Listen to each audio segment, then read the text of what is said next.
This game has a little bit of historic importance in my career because it was the first game that ever beat a master.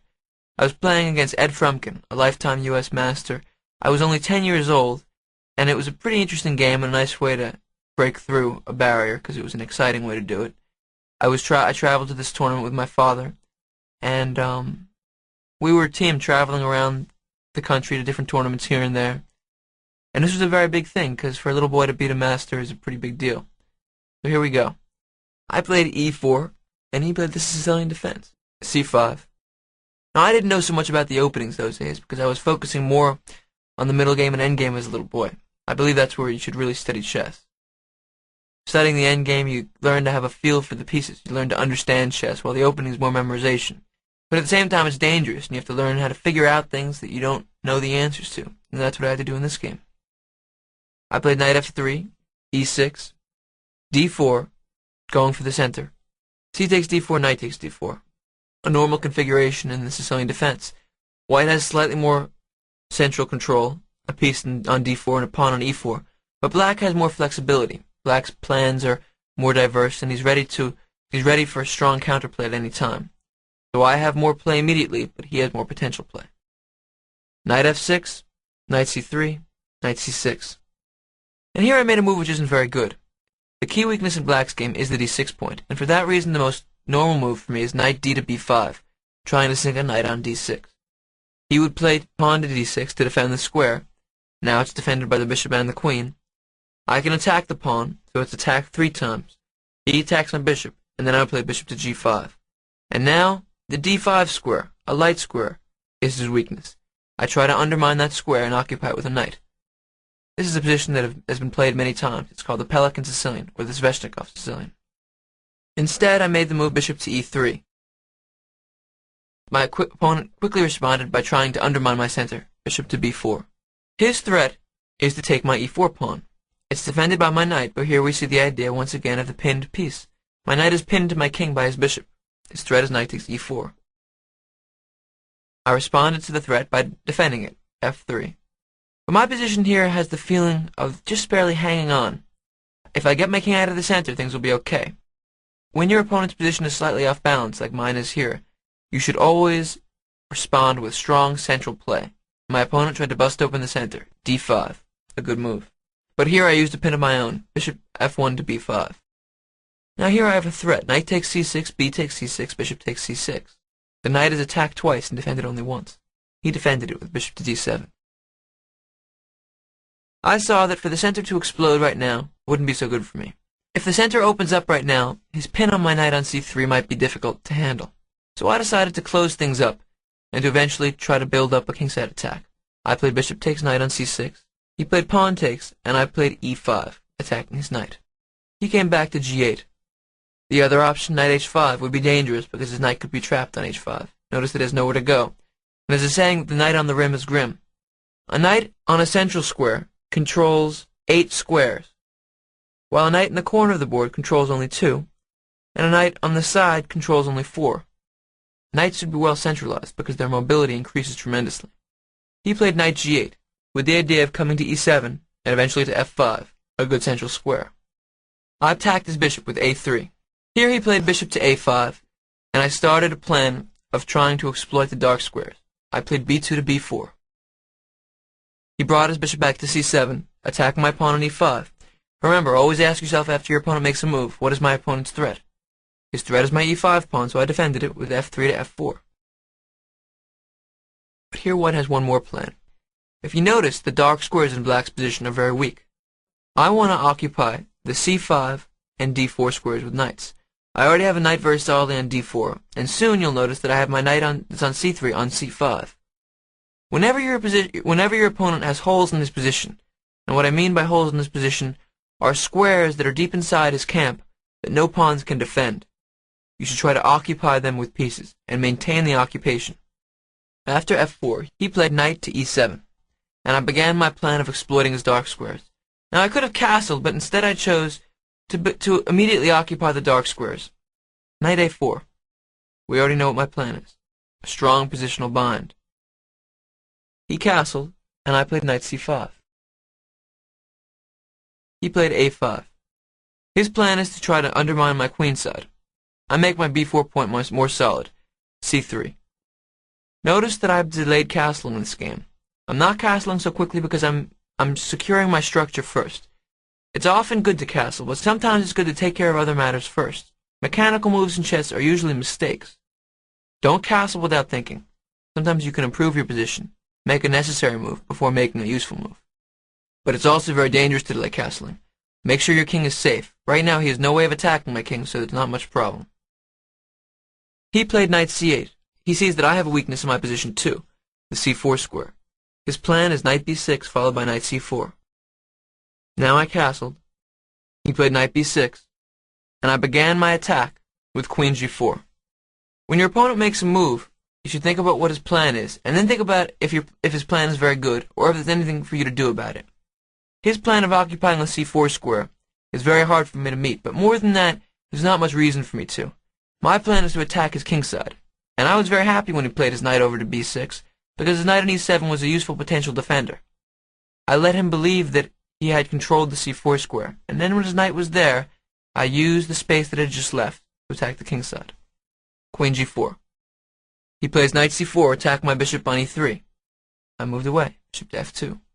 This also has a very useful attacking idea of coming to h4. The bishop will be very useful later on. And here he played the move queen e8. A strange move, but with an idea. His plan is to play f7 to f6 and try to bust open the center. Why would he bust open the center? If you notice the difference in the material of this position, black has two bishops and white has two knights. Two bishops are very good in an open board, but two knights are very good in a closed board. This is a closed game, and I've kept the game closed with my two knights. They're both on very useful squares, and if you notice, the two black bishops have very little to do. A closed game is when the pawn structure is closed. There are very few open lines and very few open diagonals. If you notice, his bishop on d7 has nowhere to go. The only square it controls is c8, which is completely useless. Its own pawns block it in. The bishop on c7 is a little bit different. My pawns block it in. His plan is to play f7 to f6 to attack the e5 pawn, to undermine my pawn structure. If I take it, then his bishop on c7 has gained scope, and his plan is to move his pawn on e6 up to e5 to open up that bishop. If the position busts open, I could suddenly lose control of the position, and his bishops will become very active. So I have to stop the plan of f6. I played rook f to e1. What does that do? Now if he plays f6, the e6 pawn becomes very weak. I would take on f6, and after he takes back, I can take the pawn on e6. His e6 pawn has attacked 4 times and only defended 3 times. Calculate it out and you'll see that I win a pawn. Also, after knight d takes e6, I'm threatening queen takes g7 mate. He can't play f6. I stopped it. He played bishop d7 back to c8. The point is that he has very little to do. I've stopped his plan. Often when you stop your opponent's plan, they can become very frustrated. He wants to do something, but I'm not allowing him to do anything. All he can do is move around and hope for me to make a mistake. Later on, he wants to bring his bishop to a6 to take advantage of some of the a6 to f1 diagonal, but that won't be too useful, really. I play bishop h4. What's my threat? I want to use the idea of the pinned defender. Bishop f6, attacking the g7 pawn. He can't take my bishop because I'll take his king with my queen. He has to play g6, and now we see that his dark squares are even weaker. I play queen g5, followed by queen h6, and queen g7 mate. There's no way to stop the checkmate. It's all over. He stopped the mate by playing king h8. I want you to notice that much of the rhythm of chess has to do with a threat and stopping that threat. I play something with an idea, and he stops my idea. Or he has an idea, no matter how abstract, and I'm aware of it, and I prevent it. That's the nature of prophylactic play in chess, and it's the heart of high-level chess. So always when your opponent makes a move, the first question you should ask is, what is his idea with that move? And then, after you see the idea, you can prevent it, if it's a good idea. And if it's not a good idea, you'll know what he did, what he made his move for, and move along with your life without paying attention to it. But always ask yourself the question, what was his idea? When he played king h8, he has a threat. He wants to take my pawn on b4. If I take back with my c pawn, he'll take my a3 pawn and win a pawn. It's attacked twice and defended once. If I take back with the a pawn, he has the option of trading rooks along the a file. It may not seem like such a big deal, But remember the principle. When you have a spatial advantage, when you have a positional advantage, you don't want to trade down. I want to keep every advantage I have in the position. Always maximize your positional advantages. I played a3 to a4. An interesting psychological decision. For one thing, if he takes on b4 now, I can take with my c-pawn, and my a4 pawn is still defended. But beyond that, now black thinks that maybe I'm going to play on the queen side. But really, I don't care about the queen side. I'm aiming for the king side. There's a level of deception to that last move. He played bishop b6. He wants to trade off my c5 knight. No problem. I play rook a1 to d1. And this brings up the idea of the rook lift. My next move will be rook d3, followed by rook g3, with a big attack on the g7 pawn. He took my knight on c5, I played b takes c5, and knight b2, attacking my rook on d1. What would you do? The first instinct is very simply to move the rook to d2, rook d2. Then he could take my pawn on a4, I would be sacrificing a pawn, and I could attack on the king side. Another option would be to play rook a1, which is a more passive move, defending my a4 pawn. But I just moved my rook to d1, so I don't really want to do that. I played a third option, rook to e3.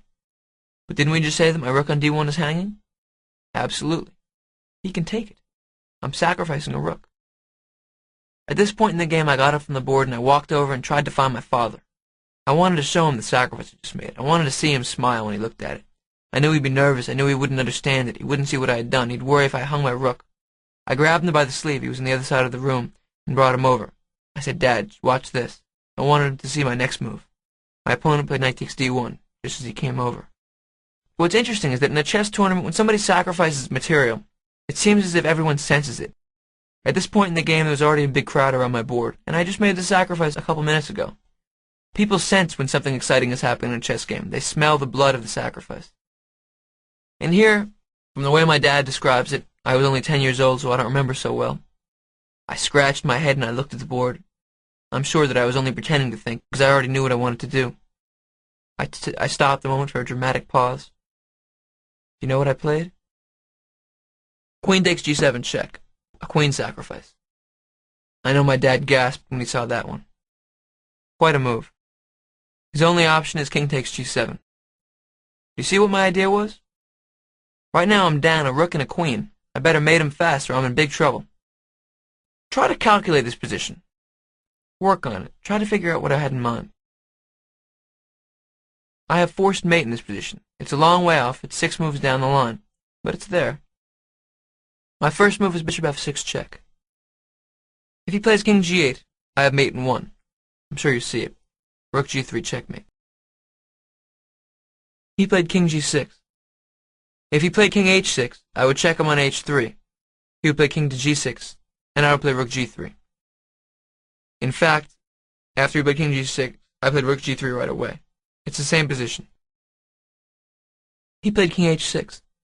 It's very good to drive your opponent's king up the board in an attack. What was my next move? Bring the king closer to me. Bishop g7 check. I control the g6 square. The only move is king h5. Check him again. Rook g5 check. King comes one step closer to his fate. King h4. I deliver the final blow, but don't make a mistake. Even here we can go wrong. g3 check opens up the h3 square. Something else. Knight f3 checkmate. The king is mated by a rook and knight. I'm down a queen and a rook. But that doesn't matter anymore because it's checkmate. A rook sacrifice and then a queen sacrifice to beat my first master. I was very happy after this one. Needless to say, when my dad saw the king running up, he felt that I had it all worked out.